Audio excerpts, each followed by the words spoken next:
ছাত্র জনতার আন্দোলনে আহতদের সাথে দেখা করতে রাজধানীর জাতীয় অর্থোপেডিক হাসপাতাল ও পুনর্বাসন প্রতিষ্ঠান নিটোরে যান আন্তর্জাতিক অপরাধ ট্রাইব্যুনালের তদন্ত সংস্থা ও প্রসিকিউশন টিম। আন্দোলনে পুলিশের বর্বরতার কথা প্রসিকিউশন ও তদন্ত কর্মকর্তাদের কাছে তুলে ধরেন আহতরা।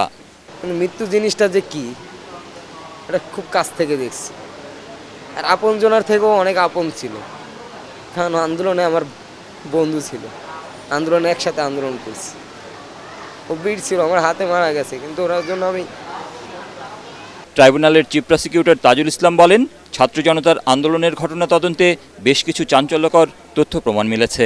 বেশ কয়েকজন আহত শিক্ষার্থী যারা যাত্রাবাড়িতে এবং গাজীপুরে বা মাওনাতে যারা ছিল, এদের জায়গা থেকে আমরা যে প্রমাণটা পাচ্ছি, তারা বলেছে যে তাদের কাছে এসে গুলি করেছে যে পুলিশগুলো, তারা বাংলা ভাষায় কথা বলেনি, তারা অধিকাংশ হিন্দি ভাষায় কথা বলেছে, হিন্দিতে গালাগালি করেছে এবং এই তাদের আচরণ ছিল অসম্ভব ব্রুটাল।